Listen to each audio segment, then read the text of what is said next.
Street స్టైల్లో టేస్టీగా egg noodles ఎలా రావాలో ఈ వీడియోలో చూసేయండి ఒకసారి. ముందుగా నీళ్ళల్లో కొంచెం ఆయిల్ వేసి అవి బాయిలింగ్ వచ్చాక నూడిల్స్ యాడ్ చేసి 80% కుక్ చేసుకోవాలి. ఇప్పుడు వీటిని డ్రైన్ చేసి చల్లనీళ్ళు పోసుకోవాలి. ఇలా చేయడం వల్ల నూడిల్స్ అనేవి అతుక్కోవు. ఇప్పుడు ఎగ్స్లో కొంచెం ఉప్పు వేసుకొని బాగా బీట్ చేసుకోవాలి. ఒక కడాయి తీసుకొని ఒక 2 to 3 స్పూన్స్ ఆయిల్ వేసి బీట్ చేసుకున్న ఎగ్స్ కూడా ఇందులోనే వేయాలి. మంటని లో టు మీడియం ఫ్లేమ్ అడ్జస్ట్ చేసుకొని ఎగ్స్ అనేవి చిన్నగా తిప్పుకుంటూ మీకు కావాల్సిన సైజులో ఎగ్స్ని పీసెస్గా చేసుకోవాలి. ఇప్పుడు వీటిలోకి సన్నగా కట్ చేసుకున్న క్యారెట్, క్యాప్సికమ్, ఆనియన్స్ కూడా వేసి మంటని హై ఫ్లేమ్లో పెట్టి వెజిటబుల్స్ అన్నీ కొంచెం కుక్ అయ్యే వరకు ఉంచుకోవాలి.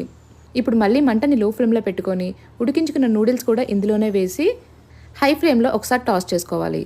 ఇప్పుడు దీనిలోకి 1 స్పూన్ కారం, గరం మసాలా, తగినంత ఉప్పు కూడా వేసుకొని హై ఫ్లేమ్లో నూడిల్స్ అన్నిటికీ పట్టే విధంగా బాగా కలుపుకోవాలి. ఇప్పుడు దీనిలోకి 1 spoon vinegar, 1 spoon chilli sauce, 1 spoon soya sauce వేసుకొని హై ఫ్లేమ్లో బాగా టాస్